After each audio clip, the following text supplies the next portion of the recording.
Well, They'll- the arrow light. I break the camera back. They know that. Back in the control room. Very careful.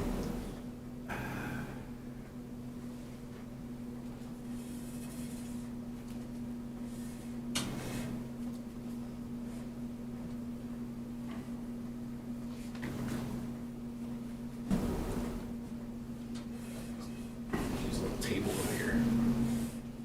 We used to have a couple of little tables for that very purpose. They make pants that fold out. That's a great idea. It sounds like a makerspace project.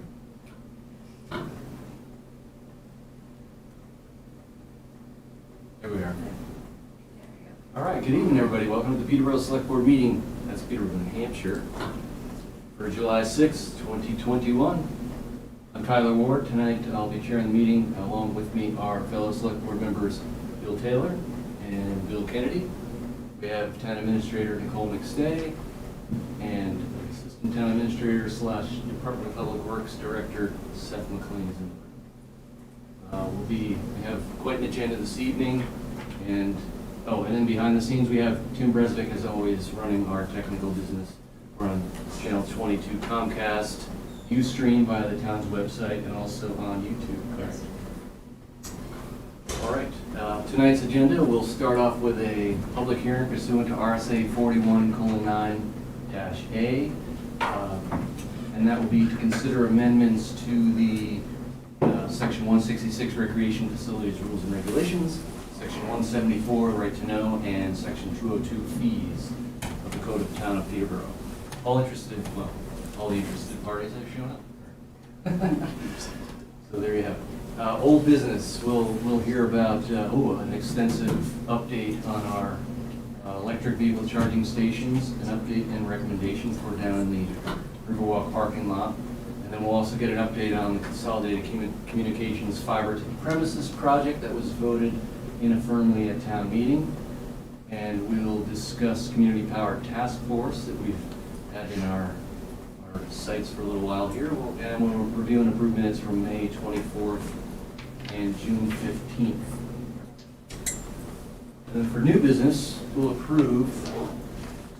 possibly approve, we'll have to vote on it, to apply for coronavirus state and local fiscal recovery funds, and possibly approve and issue a notice to proceed with HKT Architects Incorporated for the fire/municipal campus project that's over on Elm Street near the community center and the current DPW garage. And then Selectman Bill Kennedy will bring us up to date on what happened at the most recent Selectmen's Advisory Committee meeting with the school. And then the board will go into non-public session due to RSA 91A:3, Roman numeral 2, parentheses A, regarding personnel, when all that is finished. With that, I'd love to hear from anybody in the audience. If you do have a question or want to say something, just please raise your hand up and call on you, and then just state your name for the minutes. Oh, we don't have... Allie's not here, she's going to be doing minutes from home. Oh, excellent. And Allie will be taking minutes from home. All right, first up, public hearing. So what we presented here are changes to the code book that have to do specifically with fees that the town charges for various things.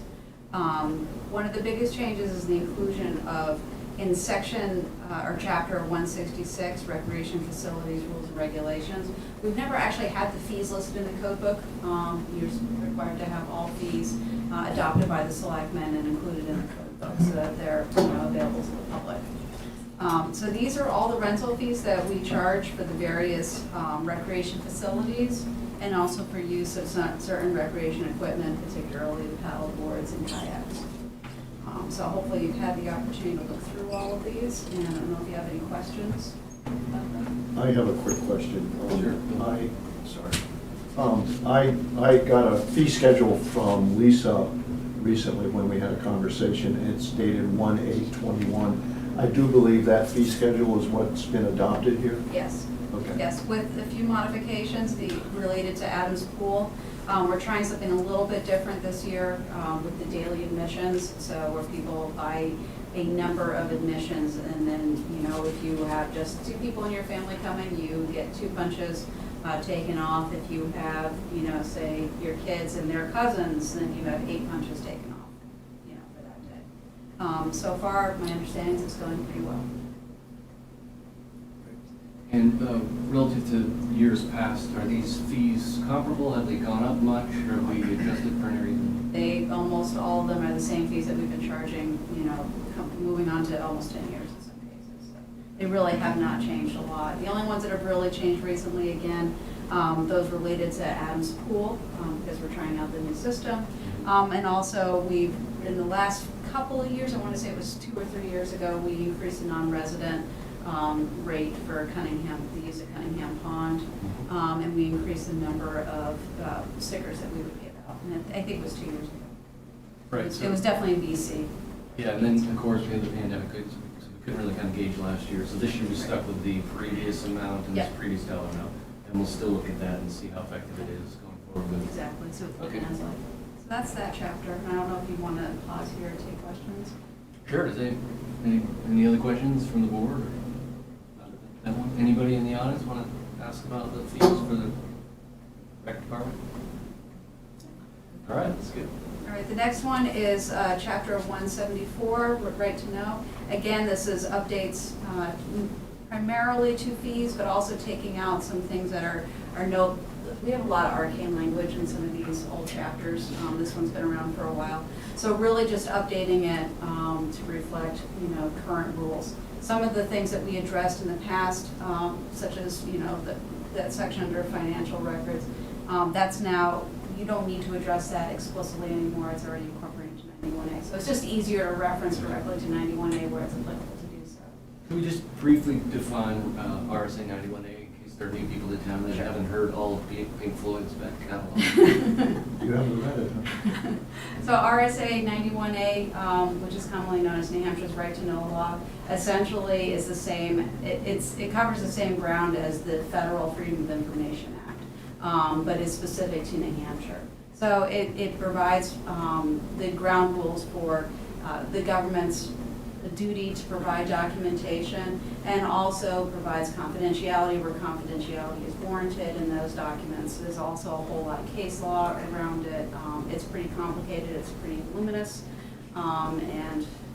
but a portion of that requires that each municipality set fees for copying, for instance. So while anyone has the opportunity to request documents that are available to be inspected, they want to take a copy of those, you charge a fee for them.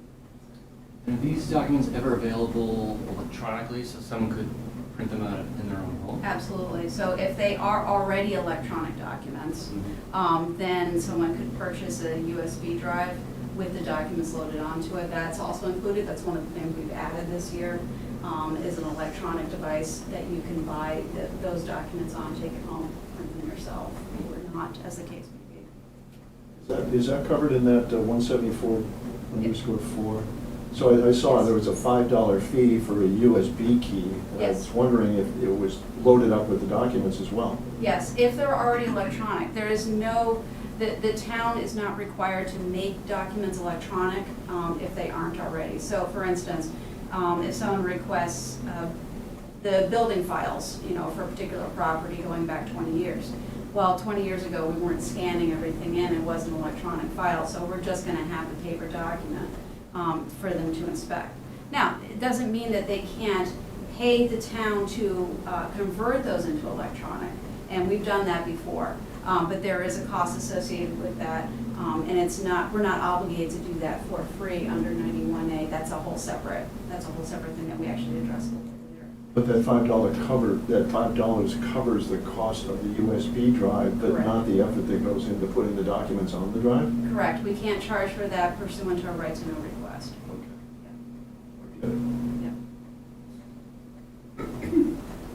So they could bring their own flash drive? No, they cannot. We do not allow anyone to put an external flash drive into one of our computers. You never know what's on it. So we got to go out. We don't need any ransom.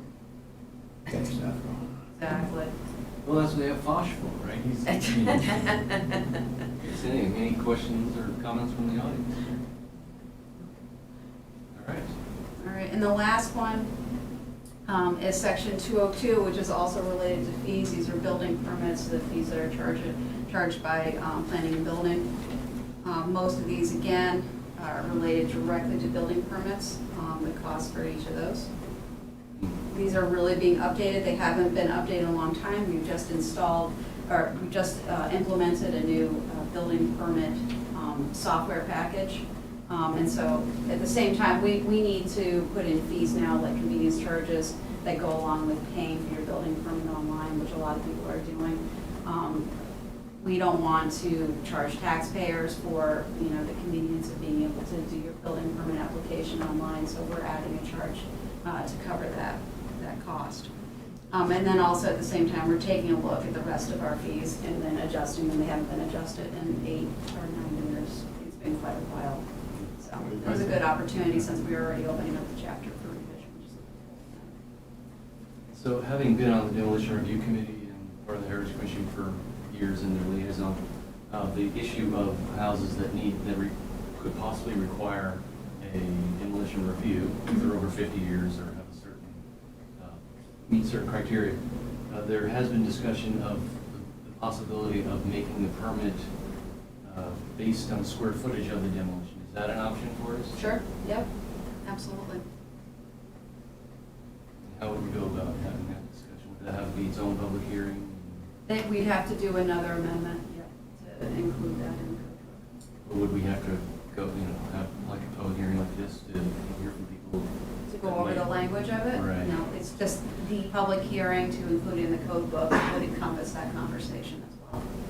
So then it could be amended if we came up with something. Just add a line. Yep, absolutely. And is that something that can be done at any time? Just about. I mean, we have to advertise a public hearing, so, it usually takes a couple of weeks warning so we can, once we've got the language together.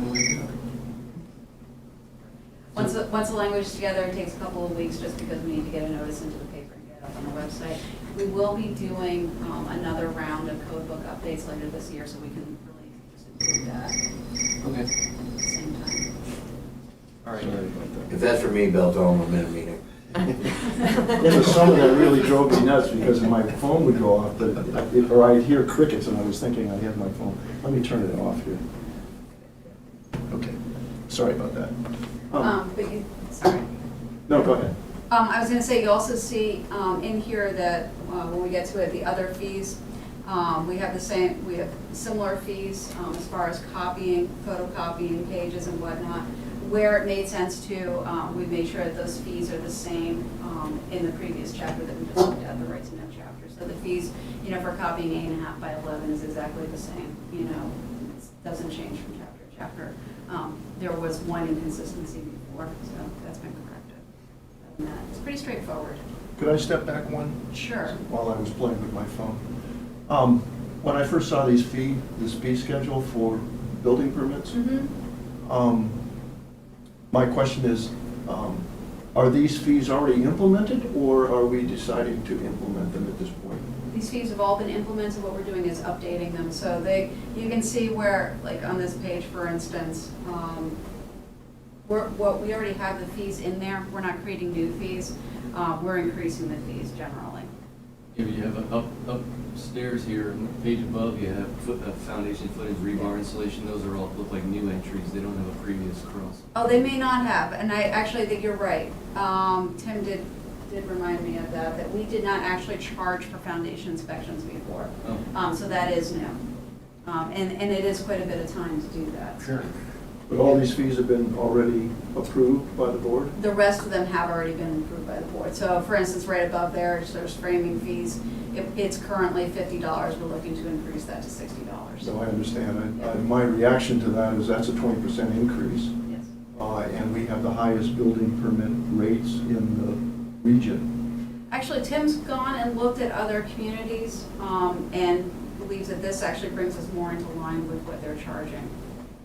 So he looked at Jaffrey, he looked at Milford, he looked at Concord, other communities. Well, I looked at Jaffrey and they're charging 16 cents per square foot instead of 30. For For a building permit, for a new construction? new construction, single homes. Could be. They may make it up elsewhere, I'm not sure. Well, I mean, my reaction, and I just go on record, is that, you know, we're in a time when we're struggling to build new homes and make it affordable, and the town of Peterborough is raising the rates on all of these features. Now, I realize it's a small percentage of the overall cost of construction, but it kind of sends the wrong message, I think. I think, you know, it depends on how you look at it. You're either charging, you're either charging the person who's building the building, but, you know, theoretically making a profit at the end of the project, or you're charging all the taxpayers to offset the cost that's going, you know, that's being made up by, or the cost of the benefit that's going to the person building the building.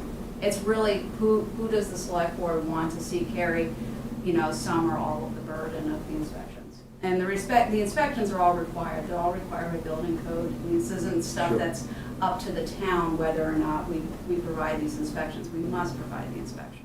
Right, I understand. But the extra cost, the reasoning for the extra cost is what? Because, It's our cost. We're not looking to make a profit on this. well, I didn't It think so, doesn't- but. Yeah, I mean, it doesn't entirely offset the cost of the planning and building department. And we're certainly not seeking to do that. What we're really trying to do is at least make up some of it. You know, make up the cost of, you know, Tim's time out there, the cost of, you know, his trainings, that sort of thing. When we have to bring in outside people to do certain inspections, the cost that it is to get that third party in to do those inspections.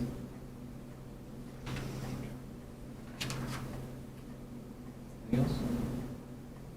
Anyone in the audience? Loretta? Loretta Laurinaitis. I have several questions actually. On page 2, Nicole, I was wondering why 3 of those things got crossed off and there are no longer fees for them, like the above ground pool, the in-ground pool, and the commercial kitchen. The commercial kitchen, my understanding is that is included in the general commercial inspection. So we'll oftentimes have to have a third-party inspector out to do the commercial inspections. So that would be included in that one. Above ground pool, in-ground pool, I'm not entirely sure why those are being struck. Do you know who's making that decision? Tim's making those recommendations. So that would mean if he's striking them, that they're not required by the state. I would assume so, yes.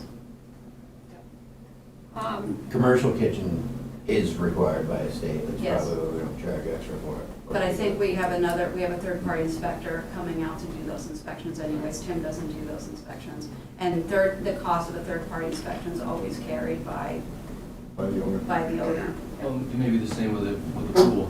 Not many people, some people may build their own pools, but a lot of people are hiring a company that would have to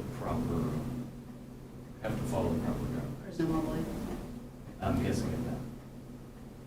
But wouldn't the commercial kitchen be an extra cost for the commercial fees? I mean, what I understood you to say was that it's incorporated into the commercial fees. But not every commercial building has a commercial kitchen, so shouldn't that be an additional fee? Oversight of commercial kitchens falls on the state. Exactly. Oh, Once you okay, go so from it's a regular state- residential kitchen to a commercial kitchen, it falls under the state. Yeah. Okay. And so their inspector, whomever they assign to it, is going to charge, and they'll be paid directly by the owner. Okay. On page 3, I had a couple of questions. Under building permit renewals, it says first renewal, and then it crosses out second and subsequent renewals. So does that mean that there's only the one renewal? Yes. You get one renewal. Okay, so then those would be renumbered too. And yes, the numbering will all change when that's all changed, when the strikeouts are removed. And my other question on this page is why the manufactured housing permits are being deleted. Because we're not requiring those. We don't have special permits for manufactured housing. We just have housing, we have construction permits.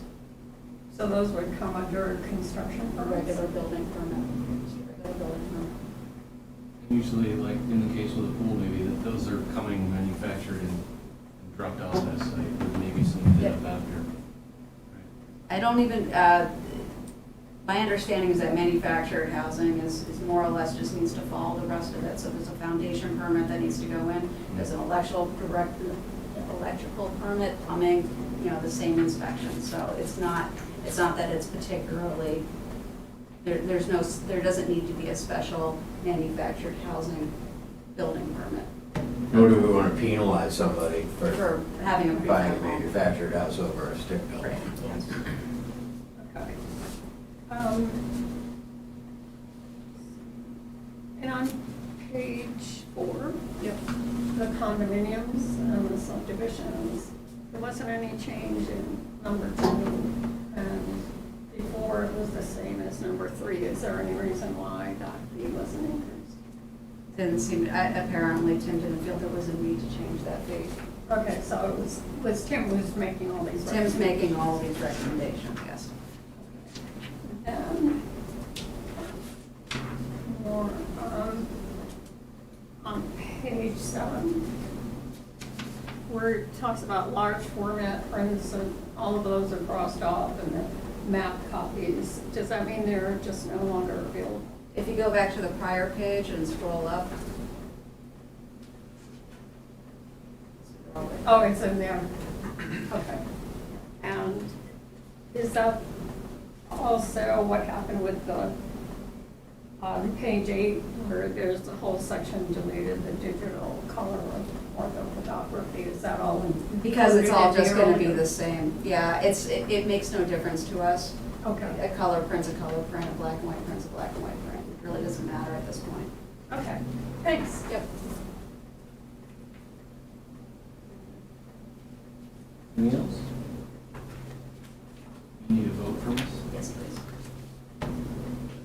I make a motion that we accept the changes that we've just discussed to, Second that. Motion and second, any further discussion? Do you think of something at the last moment? Reconsider. All right, all those in favor, say aye. Aye. Aye. Thank you to Tim for looking through that and being so thorough. Thank you for explaining. Next up. That's up. Oh. I have a PowerPoint We just to do. sort of stay organized here. As she gets that up. So this is the electrical vehicle charging station discussion we've all been waiting for. And Lori are here from the Energy Committee. Bill has been involved in that committee, but How long have we been at this? this has been going on a while. So this goes back to 2020 when the petition warrant article, I believe authored by yourself, or at least worked on, in the amount of $35,000 to come out of the greater downtown TIF for the installation of level 2 charging stations at the Riverwalk parking lot, originated that far back. We had a bit of a scenario globally in between there. We've had some issues construction-wise. But here we are finally, and it's nice to finally have worked through a tremendous amount of detail to get to today. Because I think, and correct me if I'm wrong, getting into this, as we started to work through it, not only just staff and committee or talk through it, it ends up becoming far more complicated than just putting a couple charging stations in. And so we're gonna walk you through that. Let's get started. So. Sorry, is that because we're a municipality? As opposed to just a business saying, hey, I want some charging stations? There's a lot of reasons for that, but I think I'll suss them out as we go through, Tyler. It's complicated from an electrical standpoint, it's complicated from the amount of competitions that's in the marketplace, the number of models you can choose from, the number of vendors that are offering products at this point. So wading through the sea of information to sort of arrive at something that makes sense for your community is a little challenging.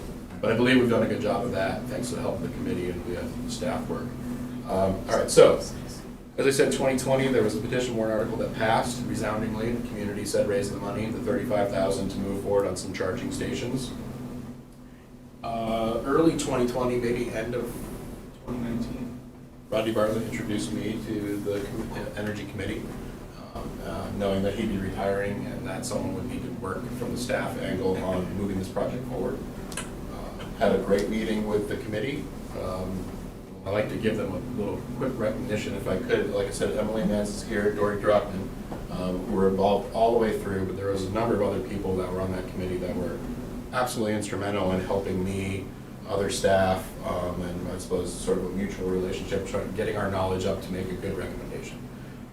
Really a shining example of how a public project, I think, on this level should work, where you have volunteers that are really in the weeds, helping you research, helping make recommendations, helping through the decision-making process from start to end. You know, it's something I think that we can all get behind and say, you know what, this is how the local government process should work, especially on something brand new like this. So this is a new project for us, and it made a lot of sense to engage in the expertise of others in order to get to where we're at today. So, as I said, Emily and Dory are here. Other members, Joel and Ann Huberman, were hugely influential and very, very helpful.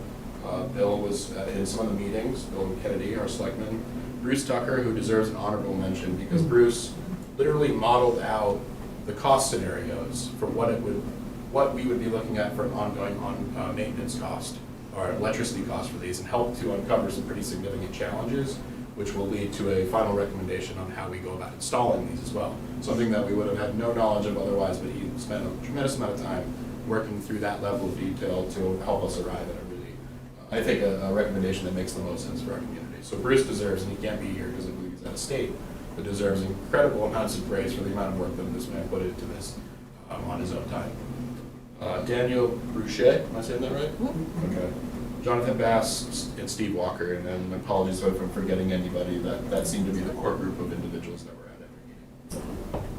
So starting probably our second meeting, the committee gave me a lot of different names of vendors and people that they had come across that they wanted staff to reach out to make sure that we were talking to as many companies as we could. And they gave me, I believe, 5 vendors that had, on some level, varying members of the committee had found different vendors that are either operating relatively locally or known about nationally. And so myself, our IT director, Fosh Farashah, who's on vacation right now, set up interviews with 5 different vendors and started working through trying to understand what these different vendors offer, but also trying to learn from them too, see what makes the most sense for a municipality. And we did interviews, extensive interviews with each one of these companies. There were 5 of them. That led to the development of an RFP. Went back to the committee one more time, talked to the RFP, I believe shared the RFP with Bill, who reviewed it. Tried to also engage with our code enforcement officer to make sure that we were being respectful of any electrical law as relates to what the install might look like on these. Looked for industry standards, engaged with vendors on industry standards, try to understand what to make sure we were asking the right questions of our potential respondents. Developed a 3-page RFP, solicited that to different vendors through direct correspondence and local and trade publications back in March. We got 6 respondents, so we gave 30 days and we got 6 respondents. Those were Charge Lab, who ultimately would be the recommendation we'll be considering tonight, Green Spa, Voltrek, EV Gateway, SemaConnect, and a company, JP Petroleum. We went through a relatively extensive grading process. The staff then took those. We tried to develop a grading criteria that we felt best reflected both the values of the community, but also a practical and pragmatic business approach to a new venture in town. So basically a sliding scale 0 to 100, where we assigned points based on questions answered in the RFP. And the high-level topics there were the scalability of the product being and solution being attempted to be sold to the community. We wanted to make sure that the community was protected through opt-out, buy-in, meaning that we're not making a long-term commitment to something that we're relatively new at. We wanted to make sure there's flexibility in the proposal. So we graded on that as our #1 criteria. Obviously, ongoing warranty and maintenance of the program and any hardware that goes in was an important consideration. Installation cost, another hugely important consideration. Operating and maintenance costs, another big one for us was revenue generation. We heard the community. We came to the board, geez, quite some time ago at this point, with a clarification on what our legal counsel interpreted, which was that the town couldn't provide electricity free of charge. So we wanted to make sure there was something built into the proposal that would allow for the sharing of revenues. So once the end user swipes their credit card, something's coming back to the town to pay for that electricity being used. The next was RFQ requirements met. That's a basic one you'll find in any of these scoring. We want to make sure that the questions we asked of the vendors are being actually addressed, and we graded based on that.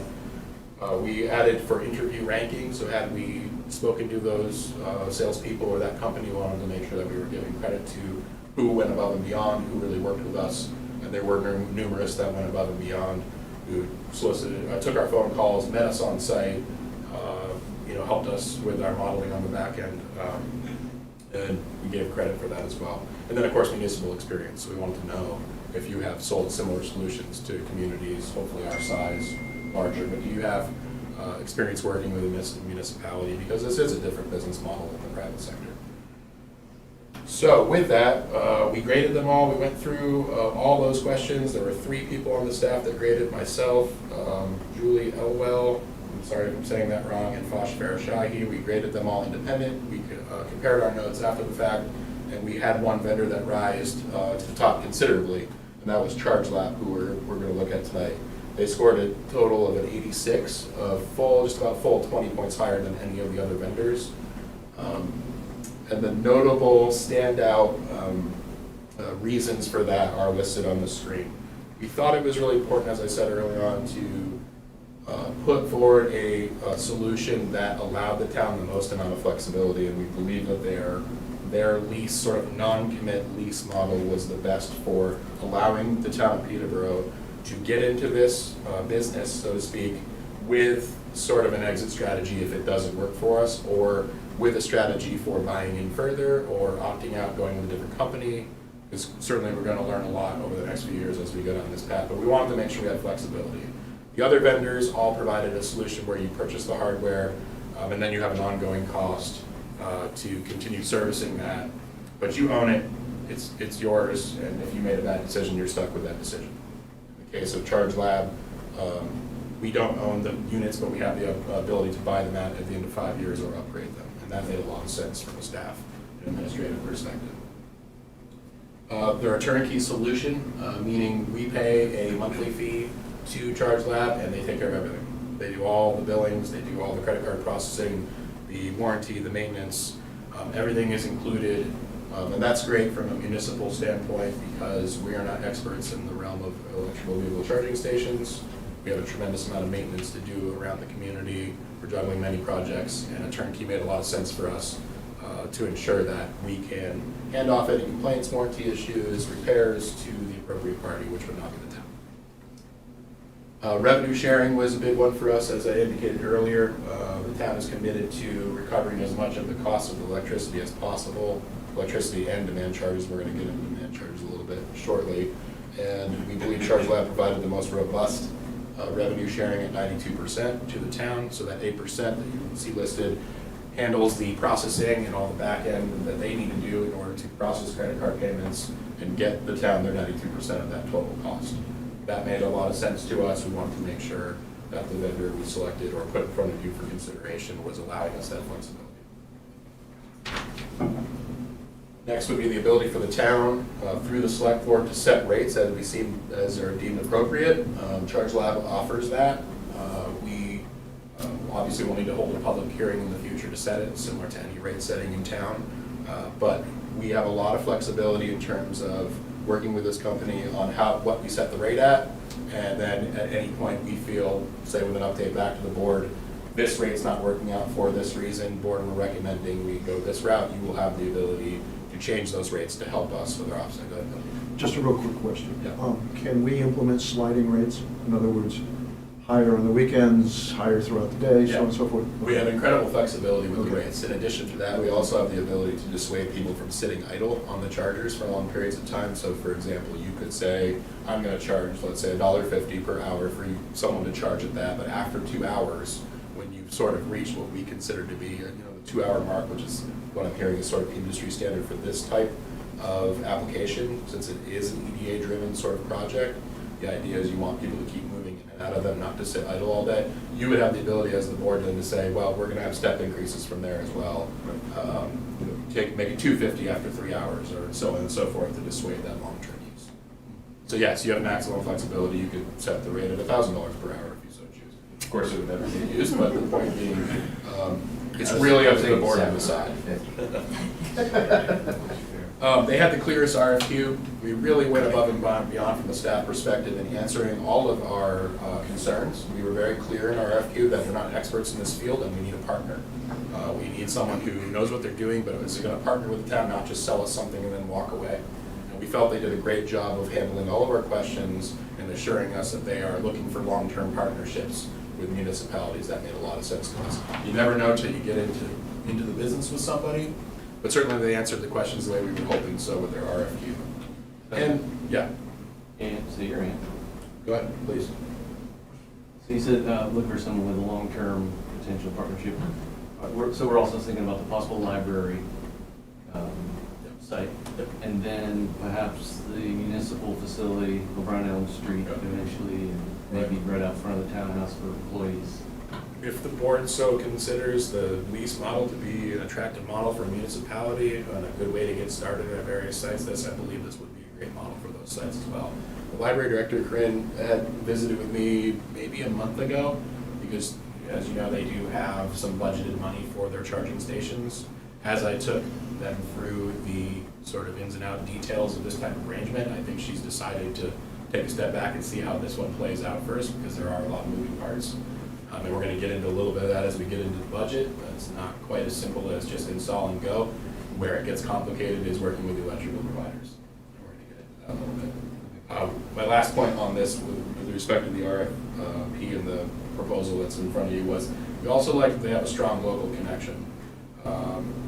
There's a gentleman by the name of James Penfold who, through my research, working with the committee as well, I was put onto his name through NHDES, who's trying to push these products, these types of solutions out to municipalities. And he's sort of partnered with them and has been doing a lot of, I think, pro bono consulting work for NHDES to sort of obviously get his name out there in his company, but also as a service. He's a New Hampshire resident out of Portsmouth, and he had teamed with Charge Lab on this to sort of consult for the project. That's particularly attractive to us because there's obviously an installation that needs to occur.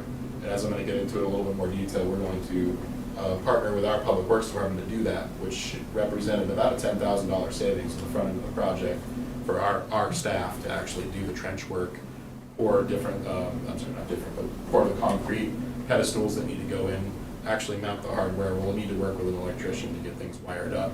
But our staff was, having worked with him, again, on a pro bono basis so far, felt comfortable that we could actually do the install. So not only a great model for committee work, working with public-private partnership and volunteers, but also rolling in our sort of quasi-construction outfit at our highway garage. We're not really a construction outfit, more maintenance, but we have the staff to actually do the install, and we're thereby able to save an awful lot of money in the front of the project.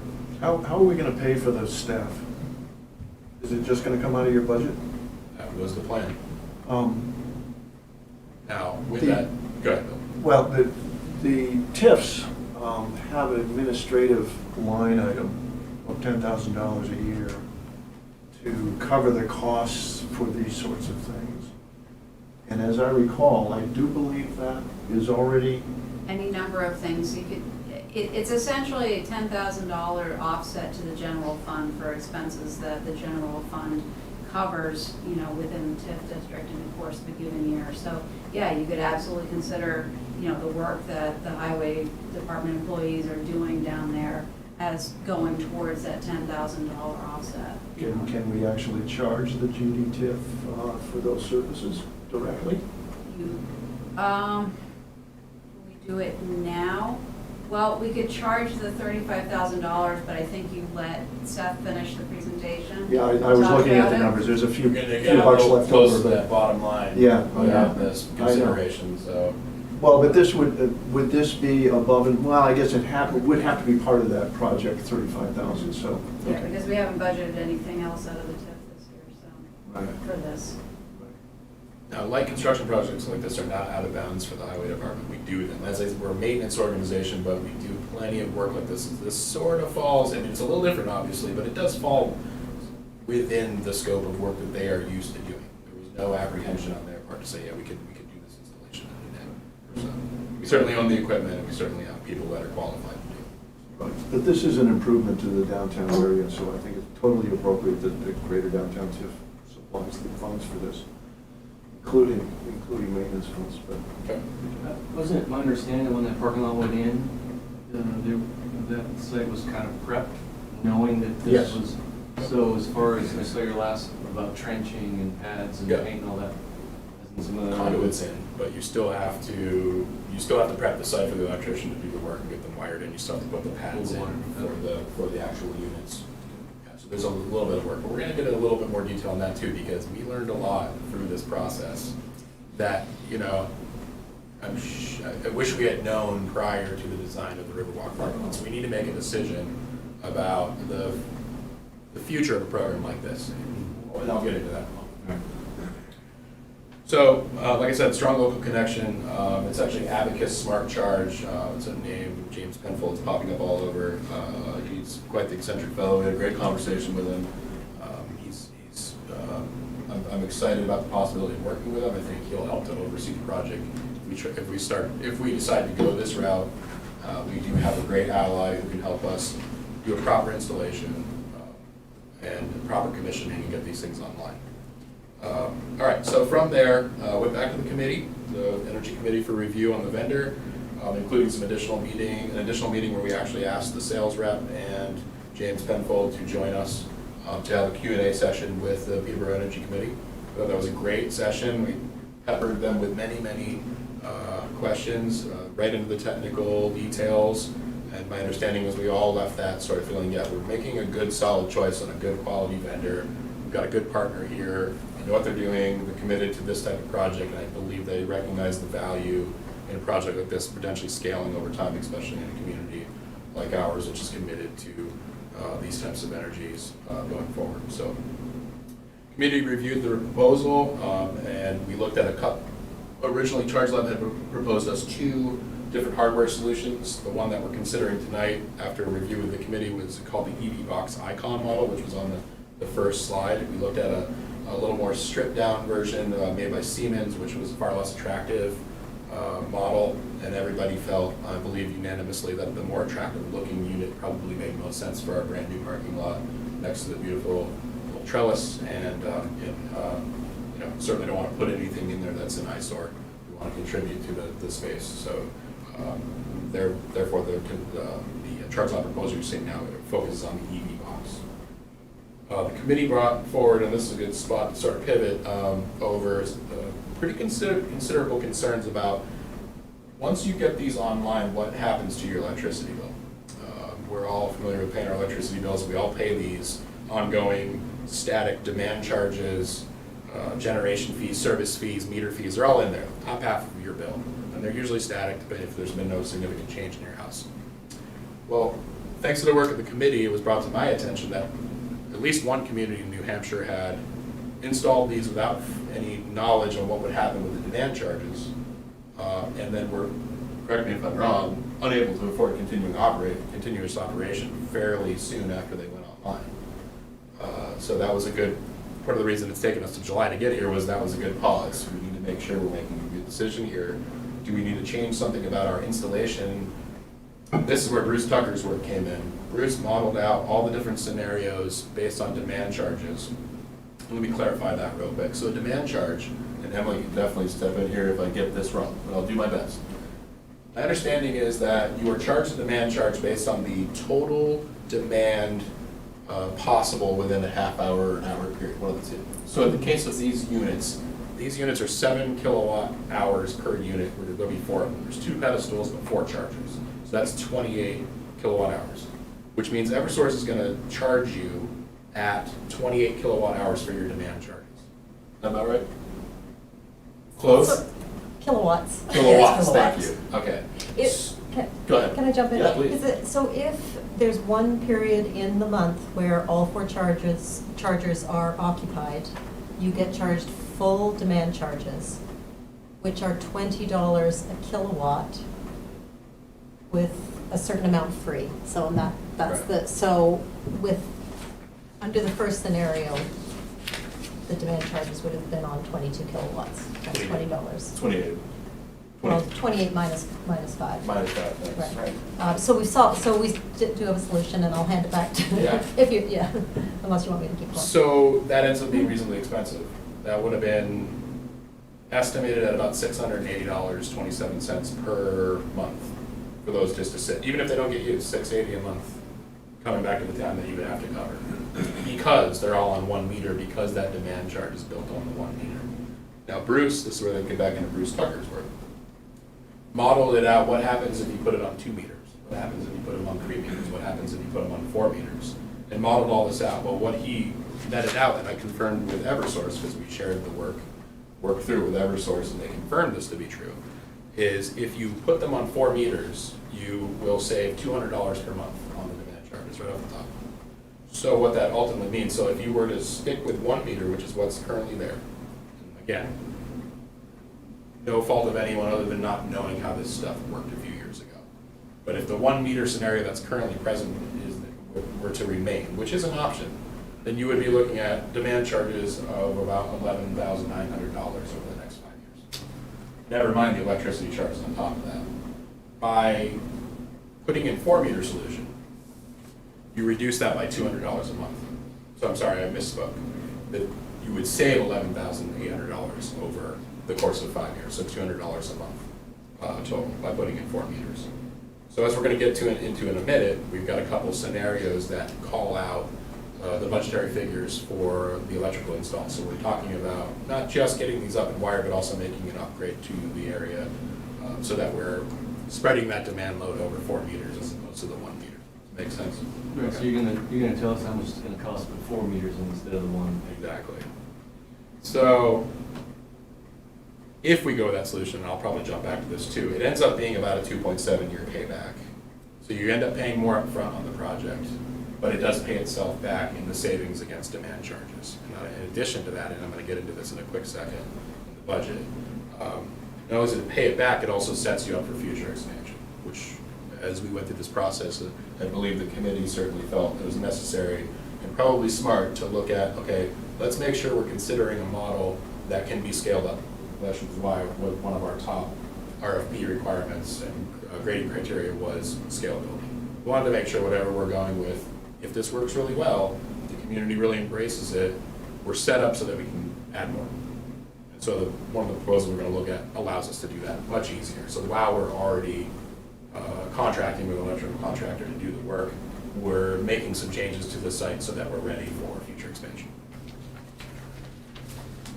Okay, so that's pretty much how we arrived at the budget we're going to consider here in a second. We went through a pretty long and arduous process. It was a lot of work.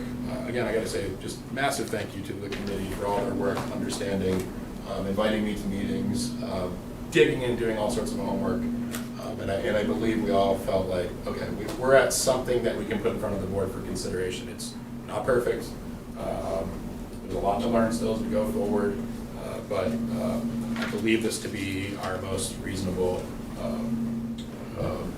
solution when we're considering both our present budget and future expansion. So option 1, with the primer about Bruce's work and Eversource's work and the rest of the committee, I shouldn't say all Bruce, everybody on the committee reviewed this work as well and were involved. I know Joel was deeply involved, Mr. Huberman, in checking these demands and trying to make help me with some assumptions on forecasting various meter potentials. I went back to an electrical contractor and said, okay, now knowing what we know about demand charges, I need some scenarios. I need 2 scenarios. I need a 4 meter scenario that allows expandability, and I need a 4 meter scenario, the absolute cheapest one possible, just to get these things up online to avoid those demand charges. So option 1 is to mitigate demand charges and plan for future expansion. Year 1, and I'll take you through this budget. It's sort of not necessarily a conventional budget, but there's a lot of moving parts, so I figured we'll walk through it step by step. Year 1, charge lab, $4,440 is the total cost over 12 months for charge lab to do all of their bit. So you get the unit installed, it's operated, maintained, warrantied, all complaints, all issues, everything goes back to charge lab. The town writes the check, ends up being $185 per pad-mounted dual port So 185 times 2 over the course of 12 months. There's a $1,500 charge, as I mentioned, that would be James Penfold, Abacus Smart Charge. This is consulting business, and that's to help us with the installation. That means that a professional that does installations all the time would be on site with the electrical contractor and Public Works to make sure we do it right. Part of that is also to help us with rate setting. Would help us with general boots on the ground if we have any issues, if we need to consult with them any further. And it's also the commissioning and the turn on essentially at the end, once get these things powered up and running. We felt that that was important. This is a new territory for us, having someone local who could be part of the project early on and make sure we get it right when we put them in the ground. Made a lot of sense to me. This electrical install upgrade at $9,750 was the part we were talking about in terms of expandability, as well as mitigating demand costs. And as you see down below, I've got electrical upgrade meter stack scenarios. So that's what this is. You've probably seen the little meter banks that go sometimes on apartment buildings. It's a smaller size meter, and you can put all sorts of different meter sockets in there. That's what this is. We would be upgrading that panel so that the 1 meter that sits there now would be coming out, and we go to a panel system. That's the easiest way to explain it. So it allows for the 4 meters to go in, but also leaves us a whole bunch of different meter sockets in case we add 10 more charges down the road. So we're already set up for that. We'd pay the money up front, we'd get things wired in properly, and then it would be, as indicated on the sheet, if we, as a community, decided to go forward with additional chargers, call it another 5 years from now because it's working well, our cost at that point would be obviously the meters to go on our meter panel we've already installed, but also we would need to upgrade at that point to a 400 amp service to the transformer to handle that additional load. Not necessary for this install, but worth noting and worth obviously considering the mill bank or meter bank for future expansion. So that would be, all right, so if we take you through year 1, that's a $16,190 total. That gets us online with Charge Lab, that gets our consulting to make sure we install correctly. That gets the upgrade to the electrical system at $9,750, and the miscellaneous materials, signs and paint that Public Works would need in order to obviously put up adequate signage and paint the parking spaces out properly. $16,190. From there on out, it's going to be just for the operating and maintenance portion of the Charge Lab. You're basically leasing the chargers, operating and maintaining them, and back to that $4,440 per year, which breaks out to $185 per pedestal times 2. So that's $33,950, which does leave you actually $1,050 against your $35,000 petition warrant. Now, what that doesn't leave is any room for the electricity, and that's where we get into the rate discussion. With the meter bank going in, with separate metering for each one of these charging units, again, remember there are 2 charging units per charging pedestal, so 1 on each side, servicing 2 parking spaces, so 4 total. If we put in the 4 meters, we'd be looking at roughly $482.94 a month. I'm going to preface all this with, this is sort of throwing a dart, this is crystal ball, this is working with really intelligent people who know what they're doing, but the reality really comes down to, no matter how we forecast this, it's built on utilization. So until we have cars actually charging, we don't know exactly how these numbers are going to come down. So what we did was we built this based on the recommendation of the vendor and the potential consultant at looking at something around a 20% utilization rate of the spaces for the first 6 months. For all we all know, they could take off right away, they could get used. For all we know, they may not get used until the following spring, but we're working off the assumption that it's a 20% utilization rate. So we'd be looking at $482.94 a month. Estimated electricity charge at 20% utilization rate would be $395.20. So total per month would be $878.14. That breaks out to $10,537.68 a year. Now, working on that same 20% utilization rate, which breaks down to 3,952 kilowatt hours, if we were to bill at what I believe the committee recommended, based on what we've all learned at 20 cents a kilowatt hour, less the 8% we'd have to pay at Charge Lab for the credit card processing and all the back-end processing related to payments, we'd be at 20% utilization, netting $727.17 a month. or a total revenue of $8,726.04, leaving us with a deficit that we would need to catch up through our operating budget or an additional appropriation in the amount of $1,811.64. With that additional, let's say you took hypothetically, I added that last column just as a hypothetical, if you took your leftover from your 35,000, let's say we felt really comfortable with our budget on the top portion of this spreadsheet, and you wanted to apply that, if you could scroll up, Nicole, that $1,050 remaining to, say, your electricity cost, you can scroll back down. Then we'd be looking at $761 or so, if this math all holds, that we'd be looking to make up in our operating budget, or through increasing the rate. Again, that's built on a 20, For the tip. possibly.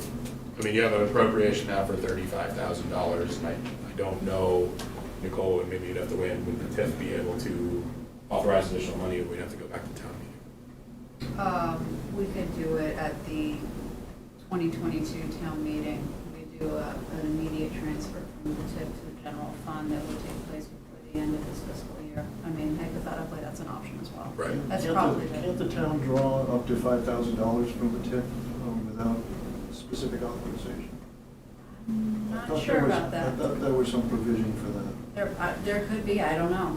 That would be something to look into. Because I remember we were drawing some of those monies for signage, and Rodney, I think, had mentioned that. It's vague in my mind, but it's worth Maybe, looking into. yeah, I'll look into it, I don't know. Good question. What would have to happen to the rate at 20 cents to make up that difference? Probably have to be like 40 cents. I think it's more the utilization, you know, we'd have to sell these and get people using them more often than 20% of their uptime, right? So your demand, service, generation charges, all that stays static. So the more you get people to use them, the more you absorb that cost. Gotcha. But again, you have maximum flexibility in terms of setting the rate. Now, it's an EDA goal that they get used, and that the idea originally, if I understand it correctly, was to attract people to come to town, to park there, to patronize our businesses downtown, right? So, Well, the very first benefit is that we get put on a map. yeah, Right. That it is a destination. period. Exactly, Right. exactly. If you look at a map of EV chargings in the area, there's this big hole right. right around us, so. So then, speaking of signage, Route 101, 202 would all have signage, EV charging stations with arrows downtown. The budget built in the potential for, and it was a pretty rough budget talking to the consultant, for 6 signs. But we didn't fine tune that yet. I basically asked him, I said, how much do I need for signs? Do I want to put a couple out on the main road? And then obviously I've got to direct people down to the parking lot, and then we need a sign in front of the parking spaces too. And he felt that budget number was appropriate, $500. Seems like it would behoove Charge Lab to want there to be signs. Yeah, and that is part of the model, Bill. They, to your point as well, Bill Kennedy, these do go into applications that electrical vehicle owners can find. Right. You get on the map all in their apps, Right. and you're published as part of all, a whole repository of different. So odds are those types of people aren't just driving around aimlessly looking for a sign. Probably not. They're on their way somewhere, No, or else they could be yeah. in big But to trouble. Bill's point, it becomes a destination then too, because it hits the map. It's on there. But what's this little community, Peterborough, I can shop, because I can make it there now. I can hook up for a couple hours and I can make it 50 miles back to the coast where my other charger that I usually use is. So would we be able to then also be a link on these apps for the town of Peterborough, like our marketing It's a great question. websites and I would think, restaurant listings? and- I would think doubtful, but I'm not sure. Yeah, I think they're pretty dedicated apps. Yeah. They're not free, but. Well, like where you go. It can't hurt to ask the question and see where that, if there isn't any intersection there. Well, they might even be technically savvy enough to figure out how to look up the town's website. They already have electric cars and can find electric car charging stations. Maybe go ahead and trust them to be able to figure that out. So where I was originally going with all that too was, we sort of arrived at a rate that I believe makes sense based on what we know the demand charges to be on a 4-meter scenario. It's going to be, the challenge is going to be watching, assuming we approve this and we move forward on it, the challenge is gonna be watching the numbers, the utilization, and setting the rates so as not to dissuade people, but to make as much as we can to cover the town's costs. But given you would have flexibility to do so, a quarterly report or whatever was deemed necessary back on how they're performing would be something that we come back to you with and make recommendations, sure. So is there no incentive for electric rates on the part of Eversource to be doing, I mean, Not now. I'm gonna pass that over to the electrical experts here. I mean, I've heard of, you know, well, not only grant money for this sort of stuff, which I'm sure you checked on, but that they have to, Eversource have to commit to some sort of a goal of alternative energy and transportation as part of their, There's been conversation about that, and yes, there needs to be everybody in Concord knows that something needs to change, but nothing has changed. weird, in Concord. Yeah, with the PUC, until the order comes out, you don't really know when or what it's going to look like in New Hampshire, so, but they have talked about EV charging rates. And I'll just say a couple more things. So I don't question Joel's math, but these look high, and there's a mechanism physically in the chargers to control the maximum output, so we can set that rate to be not to exceed. And I believe it can be lower than this. I thought that was before we did the floor, not Right. after. It was, felt appropriate to aim a little high on the budget estimates here. Yeah. Yeah, so Don't want to make excuses later. absolutely, Right. yeah. It So I can does mean support that the charging would be slower, that Right. you wouldn't be able to charge as fast if you're setting that maximum cap. I'm just talking about the costs, I'm just saying, Yeah. I have confidence that this is not to be exceeded, we can. So yeah, very conservative estimates, but didn't want to go the other end and then feel like, okay, we've sort of created a falsehood here. We want to know what the worst case scenario is looking like. And I think this is closer to that. Well, I've heard not only, Denise Ricciardi, Maggie Hassan, and Andy Custer all said, anything you ever need, just call my office. So, we need grant money for that. There's a call. What's the worst they can say? That's the worst I could say. It's usually a little bit more of a process than that, of course, but you can look into it. Well, you can let them do the work. So if that were the case, though, we just be honest about it. If the board wanted me to go back, the staff to go back and explore other possibilities for funding, then I would say realistically, these are not getting installed till next year at this point. No, I'm not saying that. I'm saying that it's an option. I don't see any reason to wait, personally. Okay, so you're saying staff looking for additional monies to help offset just the electricity portion of this? I'm saying it's an option. We could lean on them to lean on Eversource. Oh, so you're Or the suggesting is PUC. I mean, if there's any bigger voice than the ones in this room, then it's those guys that talk to the Public Utilities Commission and be like, hey, why is this not moving forward?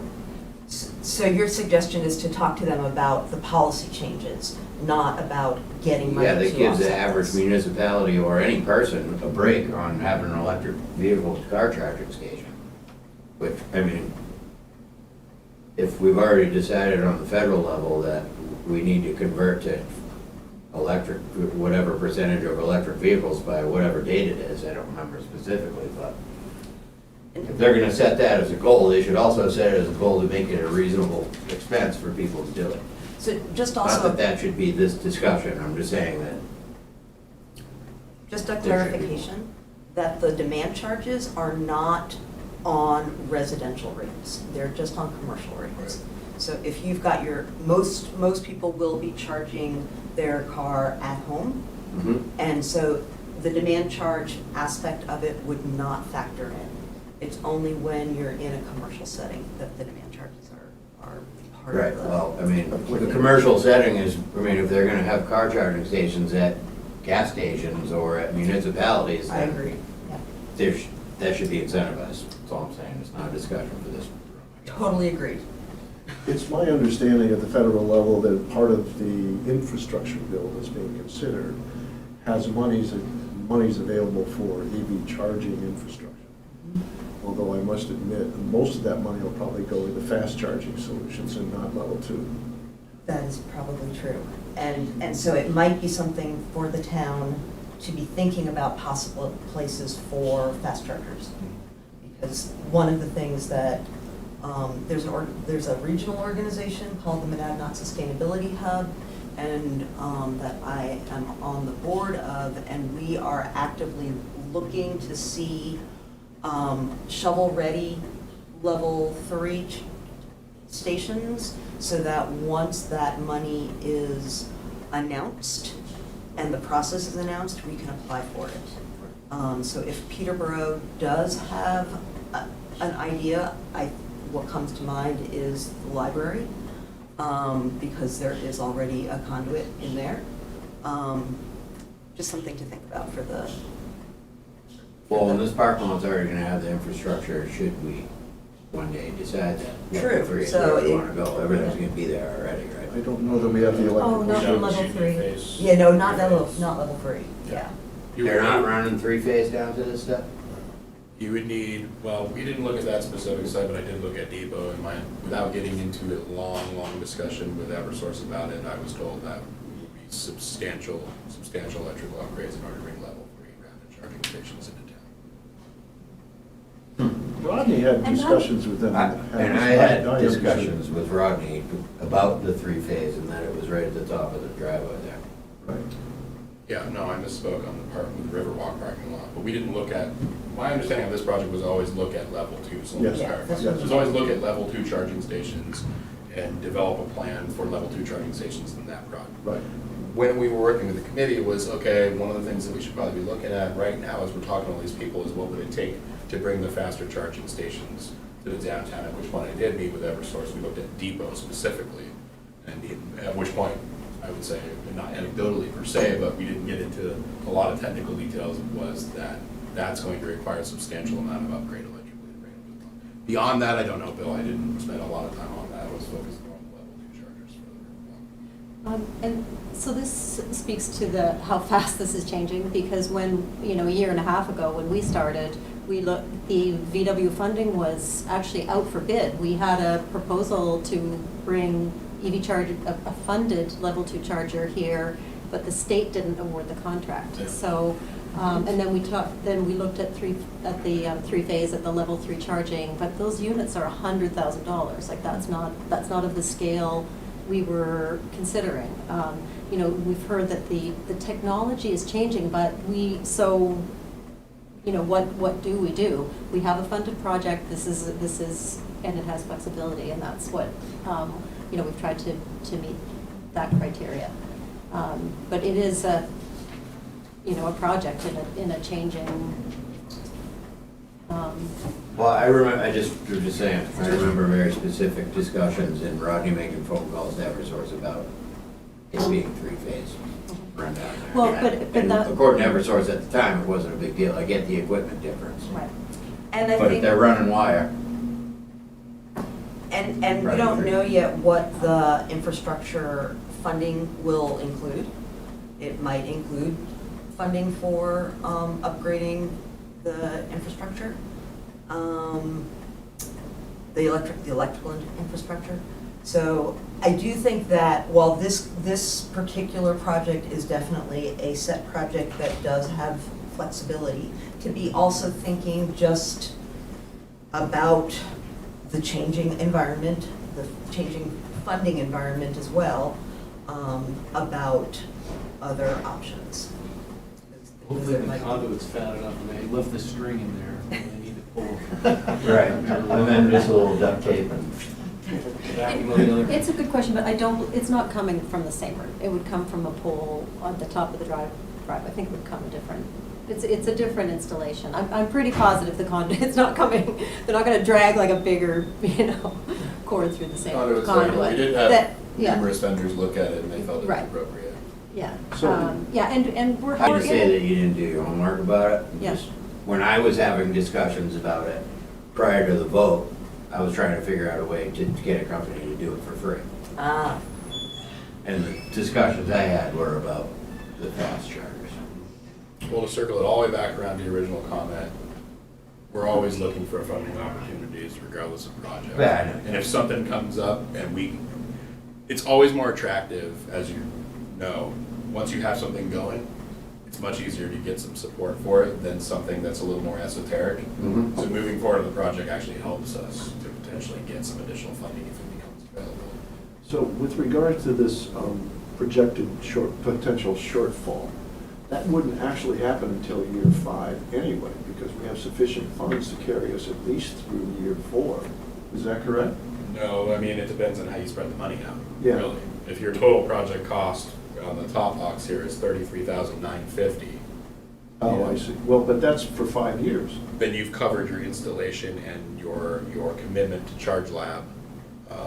You're good there, but you haven't covered your electricity. You're gonna, after the first $1,050.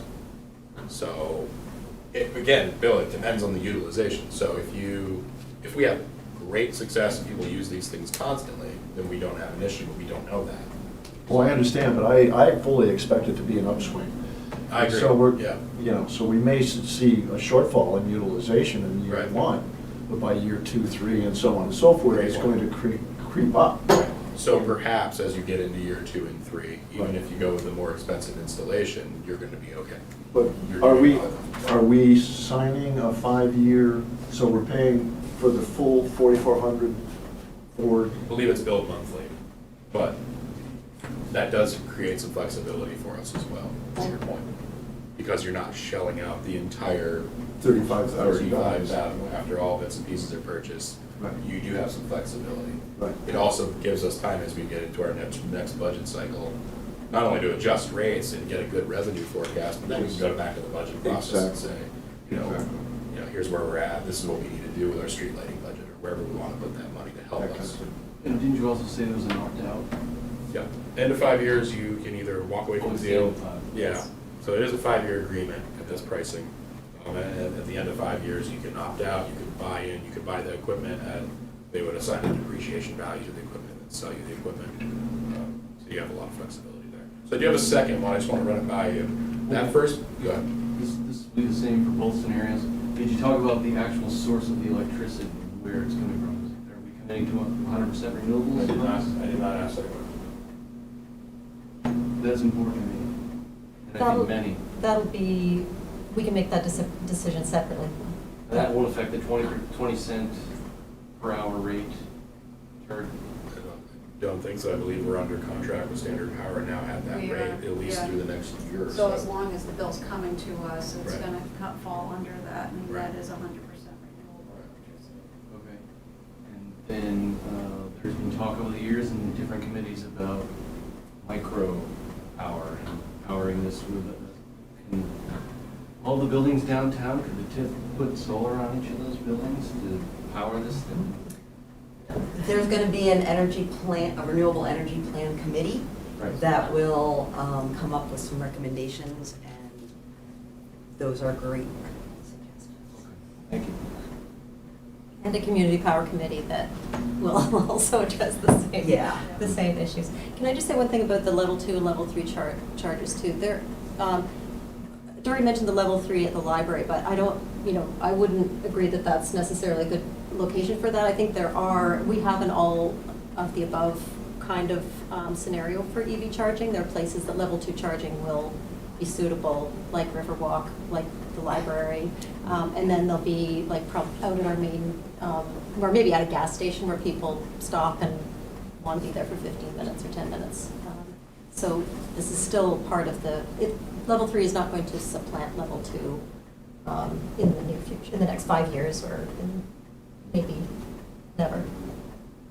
Yeah, the charging rates are much more expensive for level 3. Much more expensive, But they're yeah. faster, Yeah. so you put them on a main corridor where people are passing through. We want people to come and stay. And stay. Right. Well, if there's gonna be level 3 at Mr. Mike's, then my guess is they're gonna be charging substantially for that level 3. Oh, amount of absolutely, time. absolutely.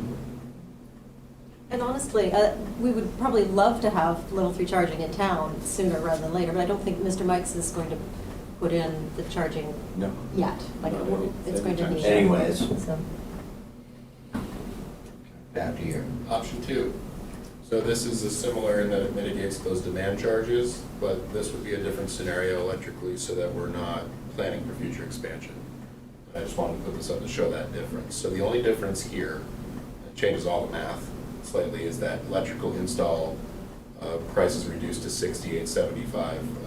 Basically what that does is add 3 more meters. It modifies the panels there and adds 3 more meters, but doesn't put the meter bank in. So you save a little bit of money, but if you decide as a community, we decide in 5 years, we want to put 8 more in, we're going back to option 1, putting in a meter bank. So, yes, you've got a little bit more money here, you'll have $39.25 left over from the petition warrant, the $35,000. But if you decide to expand in the future, you're gonna end up paying a lot more capital costs in year 6 or year 10 or whatever the case may be, to bring the site up to speed. So the thought being, option 1 is the recommendation from staff. Spend the money up front, be prepared for future expansion, even if you don't do it right away, at least you have the meter bank in place so you can add meters and add spaces. And that would be the difference.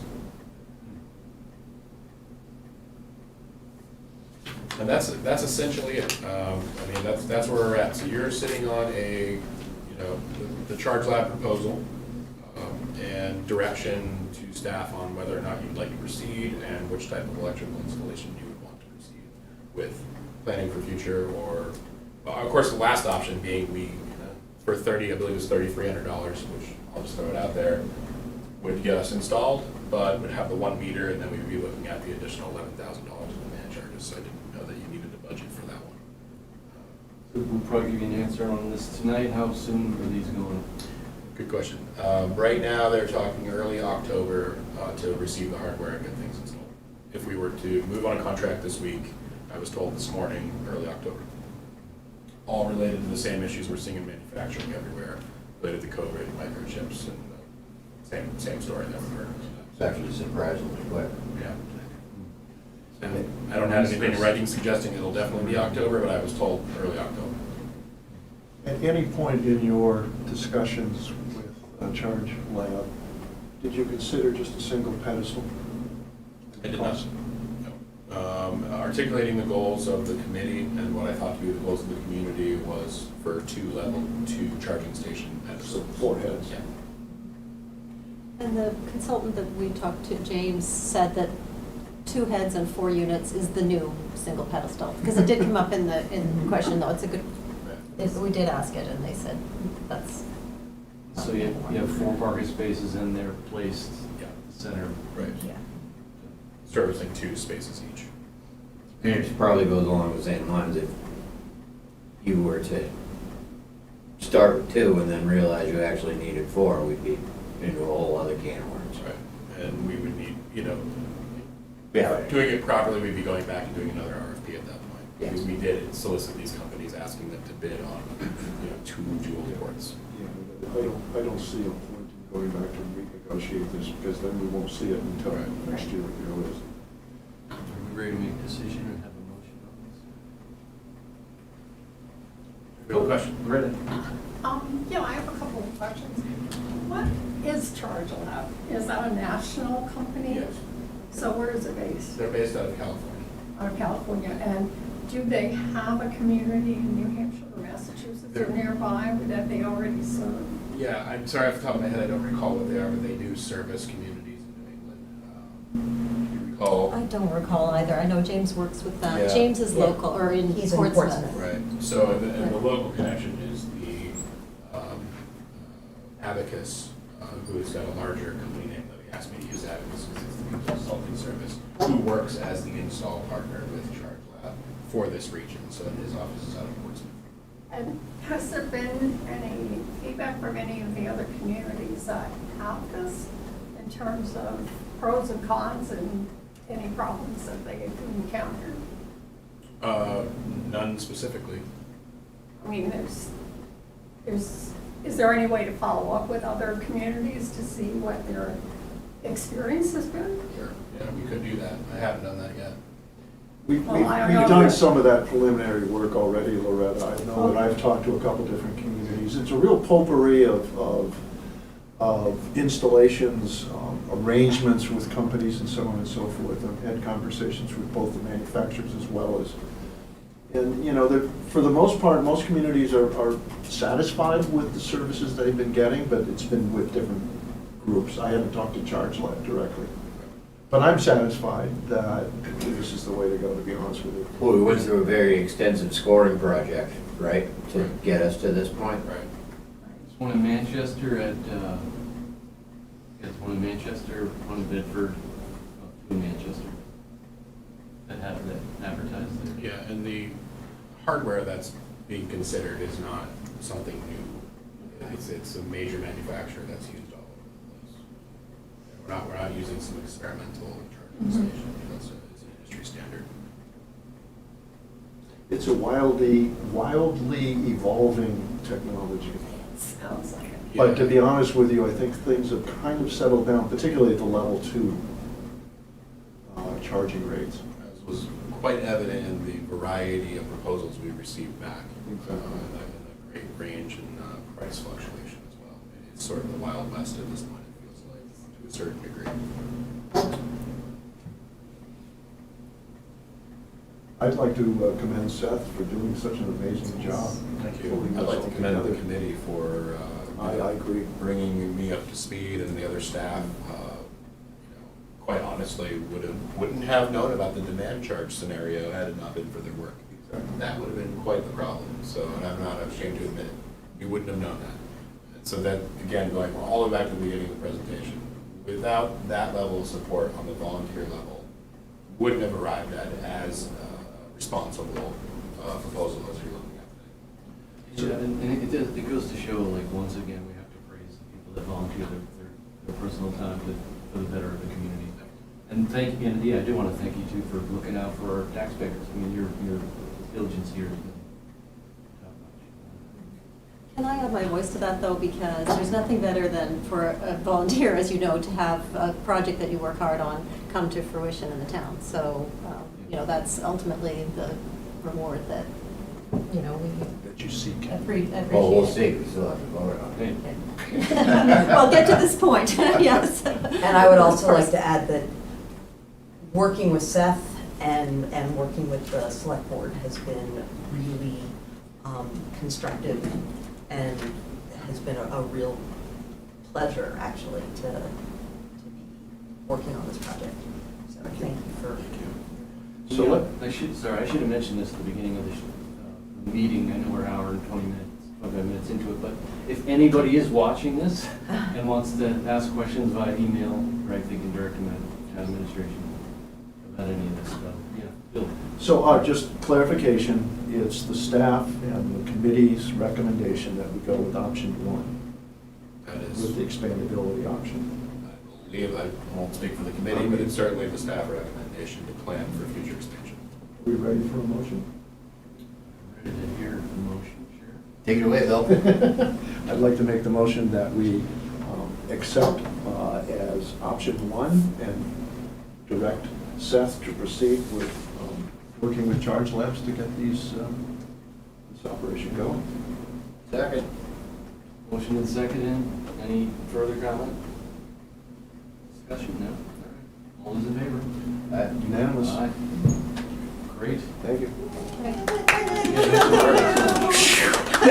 The gallery shows appreciation. Wow, that's 2 projects in like a couple of months that I've been working. That's great. Sounds like you should be in charge of more stuff. Well, I like the success rate. There. Get involved with the fiber to the premises discussion. Well, that was done, but they should probably be on affordable housing next. Bam. Well, there are 2 committees that are. Solar houses. Free to everyone who wants one. Oh, sure. Okay, now we're ready for an update on our consolidated communications fiber to the premises. So I'm in the interesting position of saying that both myself and CCI are recommending that we hold on our contract negotiations that are already underway. As I reported to you folks briefly in an email last week, I had a meeting with representatives from CCI on Friday, and they said, we're ready to go with this contract. We had more or less hammered out all the language, and they said, but we'd really like to wait. And we want to wait because there is some federal money and some state money coming that you may qualify for, that may partially or completely offset the cost of the fiber installations in Peterborough. There is a tranche of federal money. The rules are being written right now. We're just waiting to hear about that. It's NCIA funding. It's designated for larger blocks, but the grant money would come through the town of Peterborough, and CCI would help us to prepare that application if we qualify under that grant program. If we don't qualify under that, like I said, those rules are expected to come out in the next month. If we don't qualify under that, the state is going to be getting broadband money to distribute from the federal government again. We're expecting that a bit later on this, either late summer, early fall. We don't know what the rules are for that yet. We're still waiting to hear about that, but it is possible that we might qualify again, whether that would be an upfront grant or a reimbursement grant, not entirely sure, but either way. And so we couldn't apply for these grants if we've already started the. Maybe, maybe not. I mean, it's Still usually when, Depends on how it's written. exactly, if you don't have the rules, you don't know. So you're better off kind of holding back and waiting to see. And then the third block of money, that's the money that's tied up with the infrastructure bill. That'll be coming whenever. At some point, probably late fall, early winter would be my guess when they finally get that out of reconciliation and out. So the people that. However, though, there's still more. Yeah. Consolidated has agreed outside of the contract to get started on the project. Precisely. So it's not that they're not going to be doing the work. They're in fact already started the work of bringing their backbone into Peterborough. They're going to work from basically the downtown commercial core out where they already have, because it's easiest for them. Not only are there head-ins in the downtown area, but also they have some large fiber customers already down here. So it's easy for them to build out from here. So they're already starting that work. One way or the other, they're going to get to these areas. They're building out the website now for Peterborough residents and commercial customers to go to log their interest in getting fiber at their premises. Once that's launched, we're going to share that, of course, in the Daily Dispatch. We'll share it on our social media, get it up on our website so that everyone has the opportunity to sign up as soon as possible. There's no possibility that they would finish their build-out before we sign this contract I'm not avoid saying the whole no, anything's possible. And if that's the case, that saves us $260,000, so that would be great too.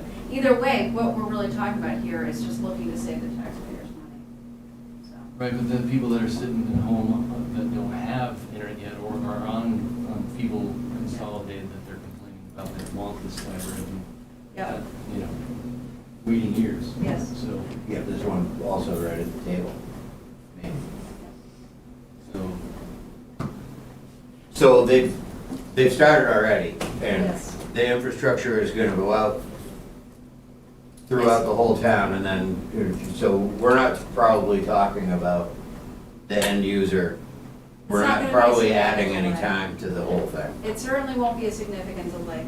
They're gonna have to get the backbone out anyways. It has to get out to those areas, and of course, those are the more far-flung areas. So it's not like we're talking about, I'm sorry, folks, we're not gonna get you connected in August of 2021, you're gonna have to wait till August of 2022. The fact of the matter is that it was gonna be a while before we got out to those unserved areas anyways. But they're already So- working on it. But they're already working. They need to. They've got projects underway in other towns that are neighboring ours. They need to be that connected need through to our be outskirt connected. roads. Exactly. So, and they're committed to getting their network upgraded one way or the other.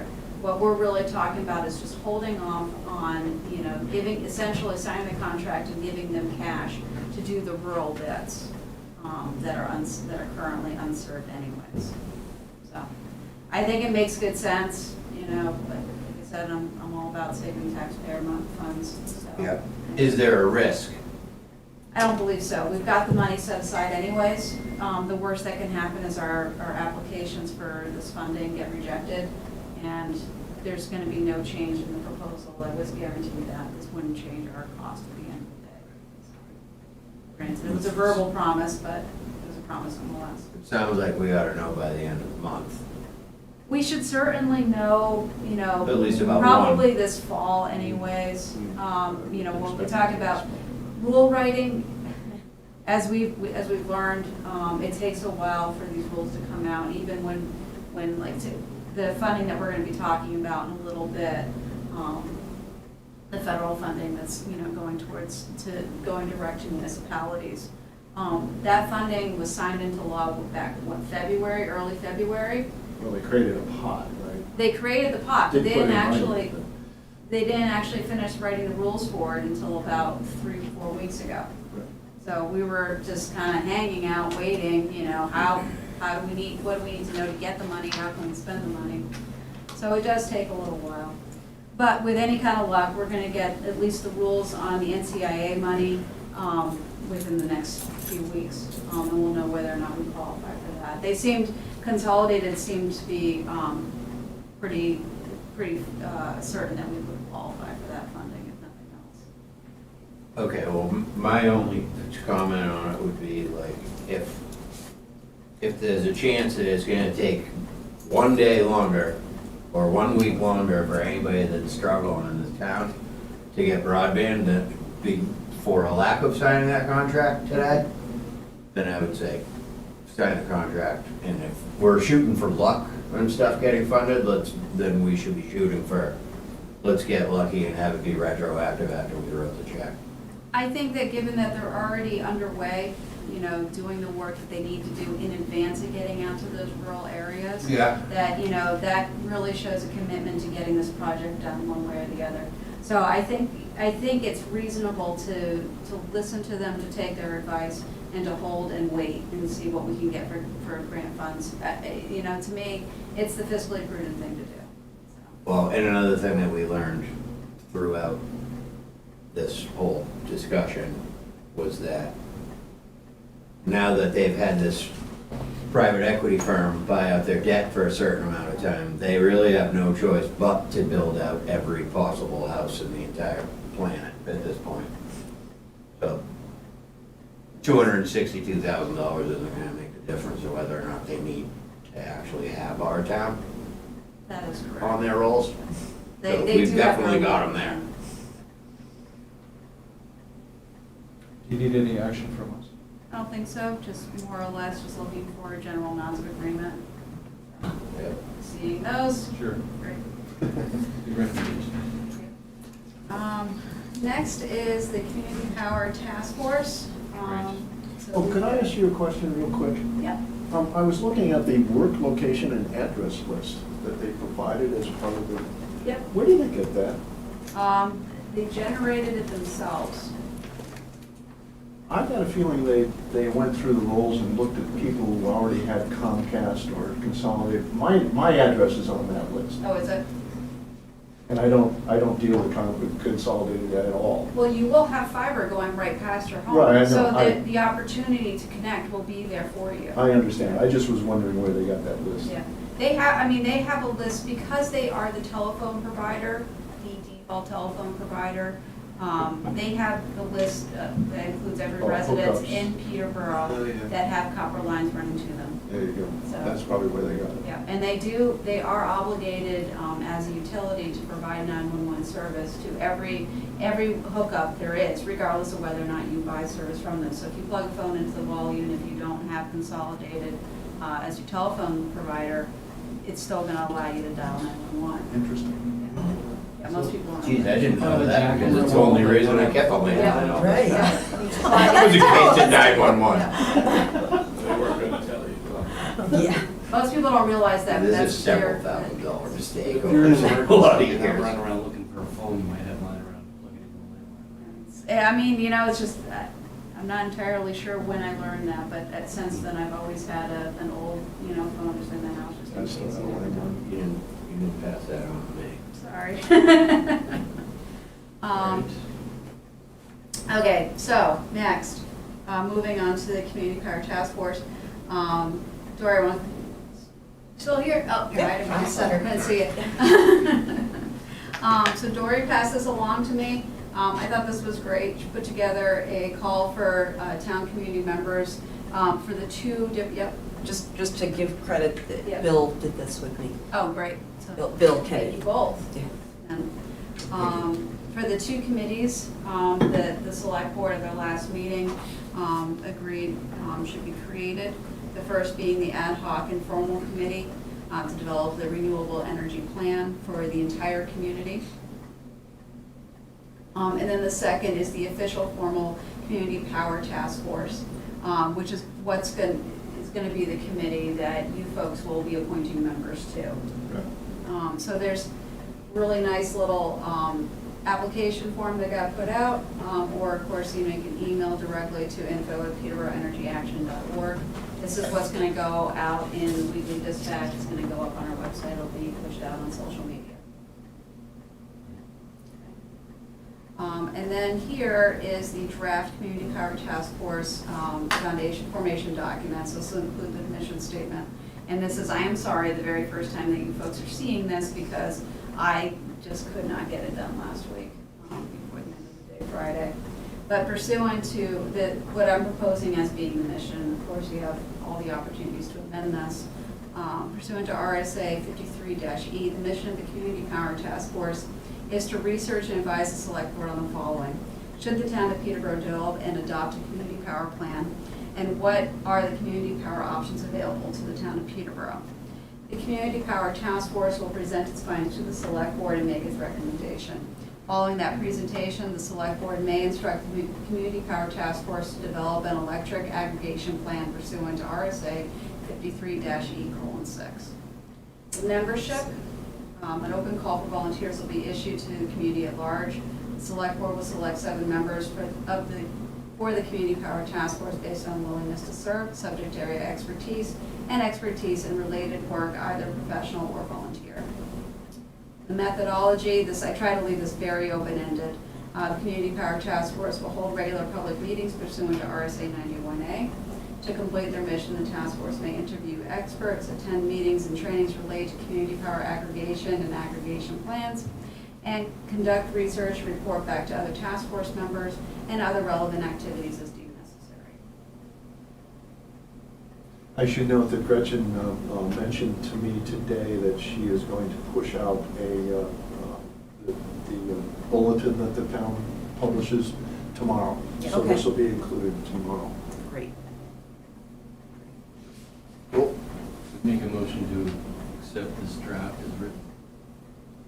Seconded? Any other discussion or amendment? Actually, I do have a question. Yep. I don't know what other towns have done. It seems like we're breaking this down into first, do we want to create a plan and then creating a plan? Is that? Yep. So, and just reasoning for that decision.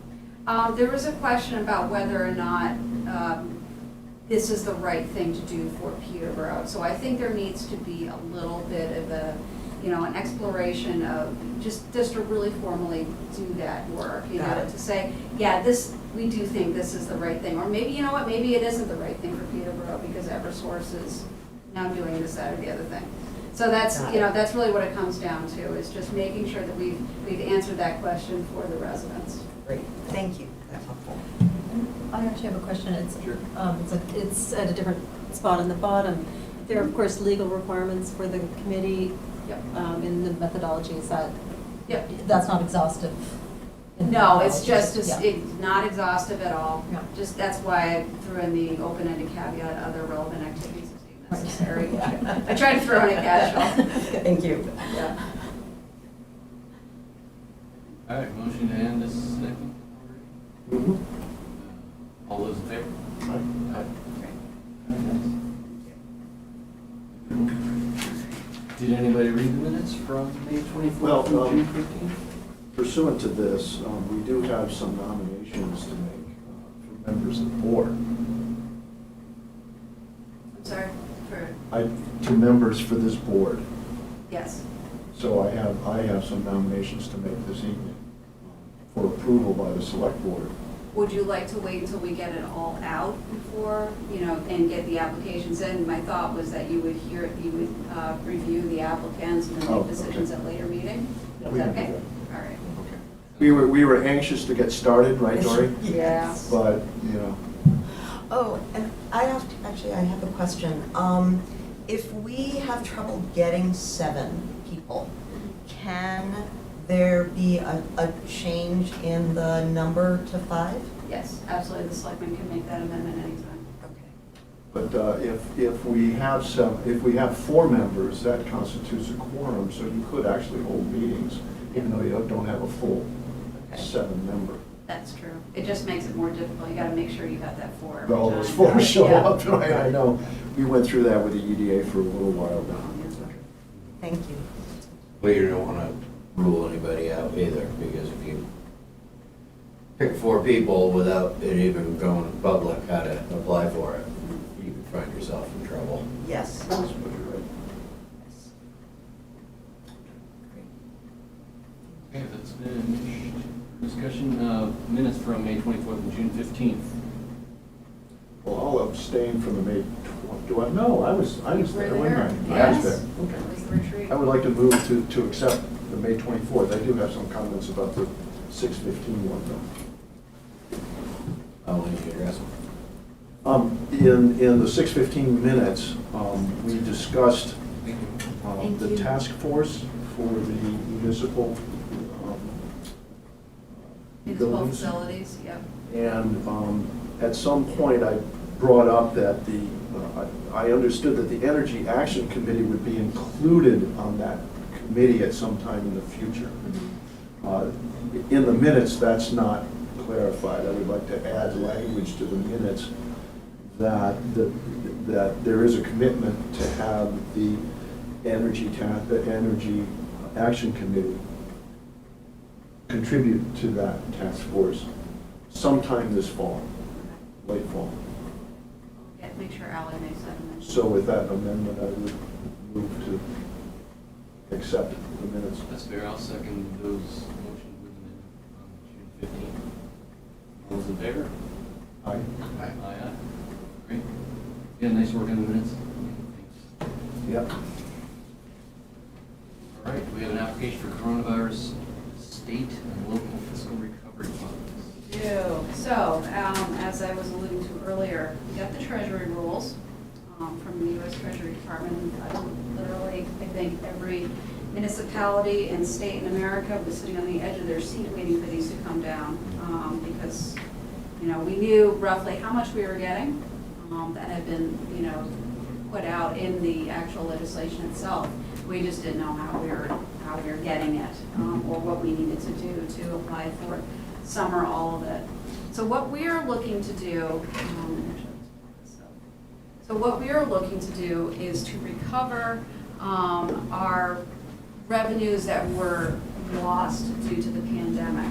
And so we're allowed to apply for up to $701,000, which will come in 2 tranches. The first tranche this year, $350,000, and the second tranche next year.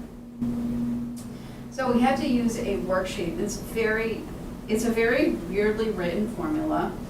Fortunately, the Government Finance Officers Association, GFOA, put together this nice calculator to help you figure out exactly how much revenue based on their formula you've lost. So they do certain assumptions, such as what the base year revenue is, which is not what we actually would have thought. We thought they were looking for a specific revenue loss. They're actually looking at what is the entire community's revenue, period. So for that, we used one of our DRA forms, and we just pulled the town's total revenue for our base year, which is $6,241,321. And then they have you use a growth rate. There's a little worksheet to calculate it, and it's their formula again, and that works out to a 6% growth rate in revenues. So estimated revenue based on the 6% growth rate would be $17,215,871. And our actual revenue, again, there's a worksheet they want you to use with some more formulas built into it, was actually $15,413,915, meaning that we missed $1.8 million in revenue according to their formulas. So certainly, there's no question that $1.8 million is greater than $701,000, and we shouldn't have any trouble getting that full amount. But only 700. That's that's based, it's almost a one-to-one for your population. So it's just per capita. And they don't even account if our expenditures went down. No. Did they go down at all? Depends. Kind of depends on which department you're in. You know, again, if it has anything to do with swinging a hammer, no, you know, expenditures went up. But, you know, there were certain things that, we lost a lot of expenses and revenue in recreation, for instance, because we didn't have summer playground program last year. So not only did we not have revenues coming in, we also didn't have the expenses going out for the counselors and what have you. So it's complicated, it really depends. And the second piece of it is figuring out what you're allowed to use the money for. And depending on what money you're applying for, there are different things that you can put it towards. In this case, because we are applying for a revenue offset, we're allowed to put those funds towards the provisioning of governmental services. And some of the examples that they give are the maintenance of infrastructure, building new infrastructure, modernizing cybersecurity, providing health services, and the provision of police, fire, and other public safety services. So we looked at that and we said, gee whiz, we've got a municipal facility project going on. It would be great if we could direct the money towards that. It would be particularly useful considering that the money that we have appropriated for the DPW portion of the project is all tied into a bond. There's no actual cash. So before we can do any work on that side of the project, we would actually have to draw a bond. It would be great to be able to use this cash, the $350,000 that we'll get this year, in lieu of drawing a bond for that DPW related expenses for this project. So we can just draw on that cash instead. That'll save us quite a bit of money, just on interest, obviously. It'll save us money on bond origination costs, which are substantial, and then a few other odds and ends, and also just makes the cash readily available as soon as we get it. We know we're getting it this year. We would actually be able to, even if we start doing some of the work now, we'll be able to spend against it this year, just because we know it's coming in the same fiscal year. So that's what I'm going to recommend to the board when we do have the public hearing to accept these funds, is that the money be dedicated to that purpose. It's one that's explicitly spelled out by Treasury as being allowable, which means that our reporting to Treasury will be very simple. And we just say, yep, it went to this. We send them the invoice and they say, check, good, great, thank you very much. Don't have to do anything with that right now, though. That'll be coming in the future. We just need authorization to apply to make the application. Yeah, I'll make that motion to authorize town administrator next day to make that application for the coronavirus state and local fiscal recovery funds. Second that. All in favor? All right. All right. Affirmative. And then, next thing is to approve a notice to proceed, to approve issuing a notice to proceed to HKT Architects Incorporated for the Fire Station Municipal Campus Project. As you know, HKT Associates was chosen by the selection committee to work with us on the Fire Department Municipal Campus Project. While we're still working through the final draft of the scope and fee, we're close enough to a final agreement that we feel comfortable asking the board to authorize Chief Walker or myself to send, actually because he's on vacation this week, so authorize me to send HKT a letter notifying them that they have been selected and have permission to proceed to begin work on the project, which actually they've already done. Because we've got such a short time frame on this one, they're really hitting the ground running on it.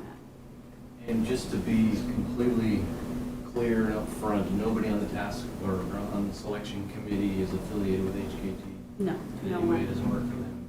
No, or with any of their, they've also subbed out some of the work as well, so they're not.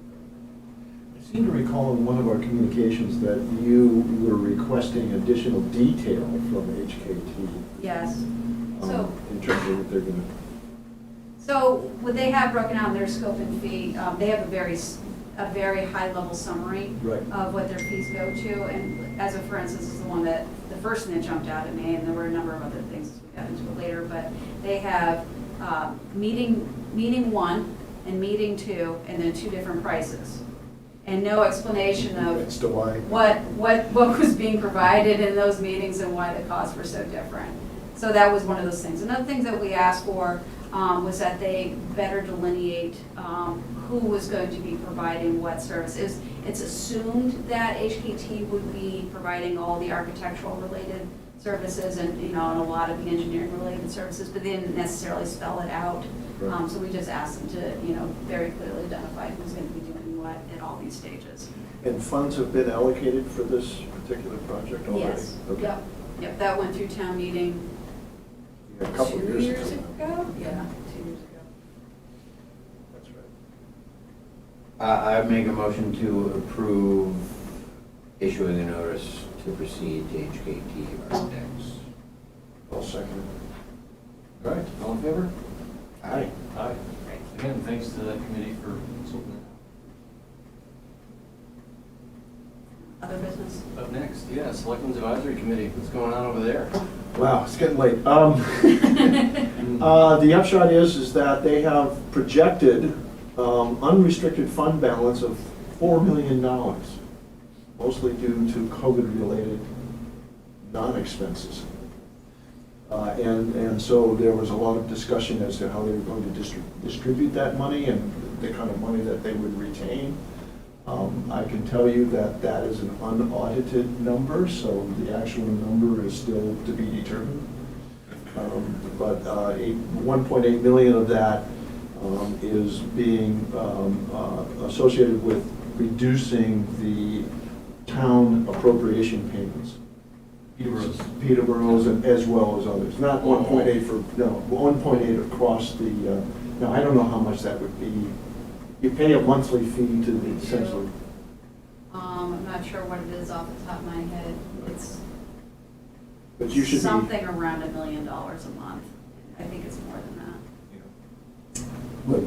Didn't they say, wasn't that number just $3.2 million? Yeah, I'll get to that. Gotcha. They actually are funding the trust of $700,000, and then there's an encumbrance request of $100,000 to cover whatever expenses they're gonna have. The other 1.4 million, if it truly is a total of 4 million, the other 1.4 million will set the tax rate. So it'll come back as a lower tax rate for the 2022 fiscal year. Interesting.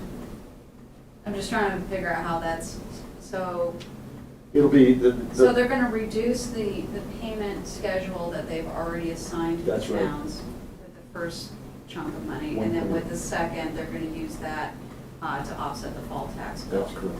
Okay. Interesting. Right. Proportion to each town. Proportion Yeah. to each town. The exact amount of money involved for Peterborough in this case, I don't know. I don't know what the rates are set, whatever. But, in any case. So that's the upshot in terms of, that was the big headline. We did discuss the reopening plan. It seems all sanitary. Of course, the discussion around the table ended up going for consolidation. And there was a lot of discussion about that. There are things going on, but exactly, there's no detail yet. So of the 4 million total, they're saying that, whatever you said, 700,000? It'll be 800,000 they're gonna keep. Okay, and they're gonna assign that to whatever Right. One goes to the warrant trust, articles yeah, for next year. fund trusts and so on. All right, so that's good to know, because that was the big question when they came out first with the 3.2 million. So they are actually returning 3.2 That's right. million. They're not gonna earmark that for more spending next year. Well, I wouldn't hold them to that specific number, but it's gonna approach 3.2, depending on the audit. Well, thereabouts, right? Yeah, That's comforting. yes. Any discussion of the current budget that was just passed that puts money towards private schools and that sort of thing? No. How that's gonna affect us? No, not in this form. We're not talking about past ones anymore. I mean, they say they certainly are straining, realizing that their overall funding, particularly over the course of several years, is going to be strained because of that. There was one other factoid that I ran across that came out, and that is this year, we had more preschoolers in our system than we've had in the last 10 to 20 years. And they think the reason for that demographic was because a lot of young families were moving out of urban centers to second homes in the region and sending their children to our schools. They cannot at this point project exactly what their attendance is going to be for next year. And many of these families might move back to their homesteads in urban environments, so we just don't know what's going to happen there. Any sense of if part of that were families that would normally have homeschooled maybe, but since everything was online with the pandemic, they attended? I don't know that we discussed that. That's a possibility, I would presume. Well, preschoolers, that's it. Yeah, That's a- been quite a challenge for, you know, having local preschools and them having staff, so I think Right. probably a lot of those people moved from where they would have been in a private preschool. All right. No way to tell with that. So there's no action needed on our part, but Thank you for that update. expect a check in the mail. Great. Yeah. And that wraps up our agenda for the public session, and I'd make a motion that we go into non-public session pursuant to RSA 91-A, column 3, Roman numeral 2, parentheses, lowercase a, parentheses again, personnel. We'll second that. And all those in favor? Aye. Aye, Tyler? Turn off the cameras. I can just move into my office, it's easier. Off air.